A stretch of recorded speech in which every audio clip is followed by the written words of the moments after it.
Hi, I'm Greg Uland with Reynolds, and this is Connected live at NADA.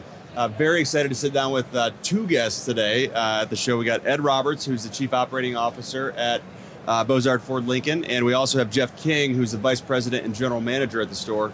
Gentlemen, thanks so much for joining me. Hey, thanks for having us. Yep, absolutely. No, it's gonna be a good show. But I'm curious for you, a really basic question: like, why are you here? Right when you leave on Sunday or Monday, whenever you're heading back, what's going to make it a successful weekend? Like, what are you trying to accomplish while you're here? So there's some things I want to make happen with the manufacturer, really get on the same page, create some alignment with the manufacturer. Those are always, if you're looking forward, there's always elements so that you can tie in there. So that's one of the key factors that I really want to make some ground up with. And then AI has just really gained some traction over the last 12 months, and I want to see where the right elements of AI can really complement our business. So I want to look at some of the stuff AI. And then the world knows that we're huge in mobile. And with that, I want something more than telematics for mobile. I want some elements where our customers can see where our vans are, like an Uber type app. So I'm looking for that kind of stuff while I'm here. Very cool. Very cool. So Jeff, I'll get to you in 1 second, but I want to double click on AI. It's such a broad topic, and you said it, right? Like, what are you looking for when you say AI? Because that could be, I mean, anybody can basically say we have AI. So how are you looking to apply it? Well, when people come to your door and knock on your door with AI, they come to you and present it to you as it replaces people, because they want to reduce your costs and all that kind of stuff and build the value of them being there. I don't want it to replace people. I want it to enhance what our people do. I want it to raise their level. Right. So I want it to integrate with what we do, not change how we do it. Yeah, no, that's good. Good. So Jeff, what about you? What are you hoping to get out of this weekend? Ed kind of mentioned it. It's an opportunity for us to get face to face with some people from the factory. Yeah. And we make a few connections here, and then we go back, and the things that we work on for the next several months, they settle in a little bit better. And it's good to get that face to face time. And this is one of the best places that we have the opportunity to do it. There's a couple of things. Mobile service. Some equipment that we might not even know exists. Yeah. And I think Ed mentioned it with AI. I don't think we're looking for anything prepackaged that somebody has. But if we find something and then we figure out how we can adapt it to our system and how it improves the experience that we give to our customers and for our employees, then that's a bonus. Yeah, so really, especially with AI, it sounds like looking for ways to streamline workflows, improve efficiencies, make your people more effective, more productive, not necessarily turn the world upside down, but making them more effective. And shorten wait times. Yeah. I mean, anything we can do to make the customer experience better. Yeah. That's what we're looking for. No, that's great. Sometimes it's a perceived shortening of wait time because there's fillers in there, and that's some of the stuff that it can do. Yeah. No, you're right. You're right. No, those are good topics. Is there anything top of mind with the factory that you guys are trying to make sure to get a good understanding of? I mean, there's always these initiatives, right? There's always various initiatives across the entire store, things you need to do, things that are recommended. Is there anything with Ford specifically that you're hoping to get underneath? First. Okay. The industry is short on technicians. Yes, it is. We all know that, Yep. and it's something we all talk about. We do a lot of things at our store to help aid that, and 65% of our techs are millennials or younger, and that really bucks the trend out there. Yeah. And what we do is very duplicatable. So we're partnering with Ford to help them be able to add some of those elements or make some of those elements available to other stores. So that's a big part, because when we help them do that, then they're going to tug on our people less. So that helps us in different ways there. And then we lead the way with mobile. And it's so much easier to do it when we're all pushing in the same direction. So it's to create that alignment with that, so that we're all pushing that direction to where we can service customers on their terms. Look at it from a customer lens, look and service them on their terms rather than ours. Sure. So let's dig into that mobile piece, because you are, I mean, how many? I forget. We talked not too long ago, and you're telling me how many vans you were going to have on the road in 2024. Was it like 80? Well, we're going to have 50 by summer. 50, okay. And then we'll determine what our needs are from there to get that number. It could be 80, could be 100 by the end of the year. We don't know yet. Yeah. But 50 is the target right now. We'll do that by June 30th. Currently, we're running 12, and we're adding people every day. And that's a rare opportunity to come into our store because we grow our own people. But now we're pulling people in because we want to grow that so fast. Right.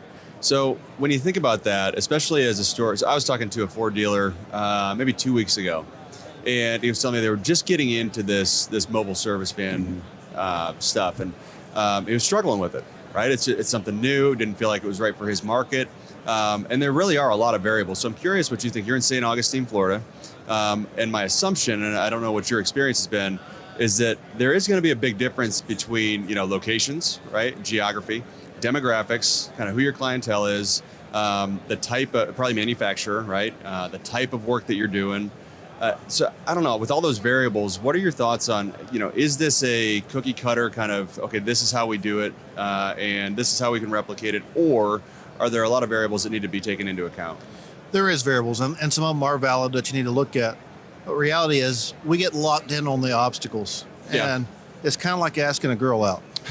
if you think, well, I'm gonna ask, what if she don't like this? What if she don't like that? What if she's already seen? Then you never do it. But if you just jump in there and then find out what those obstacles are, if you don't like whatever it may be, you can work through them. And that's what we're doing. We're jumping into it because there is things that we can do that we don't even know we can do yet. Yeah, but we can determine so many things that we can do going into it. Yeah, we don't know some of the things we don't know right now. Sure. And like as we come out here, the idea is what can we find out, and how do we overcome the obstacles that we know we're going to run into? We just aren't sure what they are yet. So how do you? One of the things that I'm interested in, we were talking about AI and efficiencies and workflows. You think about a technician being out in the field, right, in a van. Do you usually send one or two? How many go out? Just one Depending person? on the situation. Most of them's got two, but we have some that we do now that we're doing with diag vans and different things that we're using one person on. Right. Okay. So it's both. So how do you manage kind of workflow efficiency in the mobile environment, right? When we're in the store, it's controlled, right? And we have tools in place that we can make sure that our techs are as efficient as possible. I mean, you think about it, and I've been talking a lot about dead bay time, right? And you just you got it all over the place. You got a car on a lift that's not being worked on. That's the inventory that's being stolen, right? Or you got a bay that's empty. It's inventory that's being sold. It's just dead bay time. So we can really work on those things inside the store. It's a controlled environment. But you get them out into somebody's driveway or parking lot, that control's kind of gone. So how do you view that? Well, as we ramp up our remote services, the more vehicles we have, the less dead road time they have driving from place to place. If you're trying to cover a geographic area with 4 vans, they have to go all over the place. But if you can, with as many vans as we have, we can put them into very tight geographical locations. And it's cutting down on the road time that they have from place to place. Now, we still have to make sure that they have the right tools and the right parts that are on the van when they get there. So there's a lot of logistics that we still have to perfect. Right. But a lot of it is overcome, quite honestly, with going all in and not dipping your toe in the water anymore. Yeah. So go ahead. And it's setting expectations as well. And it isn't that we just say, hey, we're going to put you in mobile. They have to earn their way into it, and they have to earn their way to stay into it. And that's with expectations. You got to set the expectations and hold them to it. Yeah, no, that makes sense. So how big, so with going into 50 vans this summer, right? You got to have a dispatcher, you got to have somebody manage this. How big is the team that's managing the mobile operation? Because I think about that, I mean, that in theory could be its entire back parts counter, right? Like how do you manage that? So we have, as about 30 days ago, I think, we opened up a separate division of remote operations. Okay. So we now have a fixed operations director that manages everything that happens at the dealership. And we have a remote operations director that is of equal on the org chart. Sure. So they're both 2 equals, and they're both working together to service our customers better. Yeah. But we realize that remote services is going to be as big as fixed operations. So. Right. And to speak at it from a number standpoint, we're going to have more people in remote services than the average dealer has out there. Now, that doesn't need to scare dealers away from doing it, because you got to crawl before you can walk, and you got to walk before you can run. Yeah, you started with 1 van at one point, right? Exactly. Right. Exactly. So as far as the number of people that we'll see in it, we'll be at 80 people in there by summertime. And, and it's a whole department in itself. So yes, there is parts people, there is advisors, there is dispatchers. There's fill-in technicians, because when you're running 50 vans, and somebody calls in or somebody's on vacation, that van still needs to roll. So you got to move those guys around. So there'll be mobile guys that that move into a van that may be in one van today and a different van tomorrow. What have you learned so far on metrics? Like, what are you measuring? So you mentioned, right, I said dead bay time, you said dead road time. I mean, that's a great thing to look at, right? So what are there new metrics that you're looking at to make sure that your fleet is as efficient as possible? Because if that van's not moving, if it's just sitting there, or if it's not working on a vehicle, right? If it's driving from one side of town to the other side of town, that's probably not the most efficient way to run the business. So what new metrics are you measuring? So we look at it from an experience standpoint. How many experiences do we offer our customers? Okay. And we want that to be a certain number per vehicle. And then in addition to that, we have an expectation for them to bring back opportunities for us. So they have more opportunities to connect us as they're driving down the interstate, they're driving down the road, or they see another commercial van or something. That commercial van is a fleet opportunity for us. And so if they just take a picture of that, we'll take that ball and run with it. So they need to bring us back those opportunities to continue to compound that and build that business. Yeah. No, that's interesting. So in the same vein, when you're thinking about, how you're growing and what you're doing, what's been maybe the most surprising thing? Because you've grown pretty quickly, right? The organization's grown pretty quickly. What's been the most surprising thing for you in this kind of mobile service area? Well, from a surprising standpoint, what is how much customers love it. We knew that they would like it because of the freedom that it gives Right. them and it doesn't disrupt their day. But they write us letters. They take pictures. They post it on social media for us. So they give us advertising that we didn't necessarily ask for. And so the embracement of it is even larger than we expected it to be. Yeah. And we expected it to be big. And it's been even bigger than that. That's great. The satisfaction numbers aren't drastically different. Okay. I mean, our satisfaction numbers are pretty darn good anyway. Right. But the wow factor is through the roof. Through the roof. That's and great. The fact that 1 out of 5 or 1 out of 10 people actually take the time to call you back and send you a letter or shoot you a text, and it just they get blown away. That's awesome. And they just can't believe that we're doing it. Yeah. No, that's great. That's great. I got to ask, what's your upsell percentage look like? Because to me, right, you have a car on the lift, you got a tech that can do a full inspection, right? And they're going to recommend 2-3 services, or at least mark them yellow, something to look at. Your advisor takes a swing. But when they're mobile, it's a lot more difficult to do a big, thorough inspection. So is it just a different type of service you're doing? What's that upsell percentage look like? It sounds like it's more difficult. But okay. When a customer comes in and then we come back to them and tell them it needs 10 things, they kind of expect that, and that kind of creates some of that trust issue. Well, do I really need those things? I came in here for this. And then when we add pictures to it, that certainly helps. When we add video to it, that certainly helps. But most customers, when you go to their house, they come out and they watch and they pay attention. And when you take something out of their vehicle that it needs, it's showing us selling there. That's true. So all you got to do is, as soon as you take a cabin air filter out, it ain't any question whether they want it. That come out of my car. They know it right there. So just being able to show it. So preparing those vehicles is more of that. We got to make sure that we send it out with wiper blades and all those things that we can inspect in field, so that when we do test them in field, we can have it there and not have to come back to them. I like that. So it's preparing the vehicle going out and then going through those motions with the customer there. No, that's good. That's good. All right, so I want to shift gears a little bit while I have you both here. Yesterday at the Automotive News Retail Forum, Ed, you were actually on stage talking about EVs and kind of the future there. And there's so much, I feel like there's too much negativity in the narrative around EVs. We've always, forever, right? The auto industry's had these kind of headwinds and things have changed. And I mean, heck, back in the 70s, there's no way somebody was going to buy a car with a seatbelt, right? Like, but eventually we get there. And so I'm curious from your perspective, what are the opportunities with EVs? So shifting the mindset from, gosh, this is a pain. Nobody wants them. The government's got it all screwed up because nobody knows how much the rebates are. There's all these headwinds. There really are. But where do you see the opportunities lying? So I'm an EV driver. Okay. And love it. Best car I've ever owned. Yeah. And What do you drive? Mach-E GT. Love it. Super great car. It's my second one. Adoption needs to take place. And at our dealership, we know that we have to be a certain way with our employees before they will treat our customers a certain way. So the culture is all built in there. Sure. It's not a whole lot different with EV.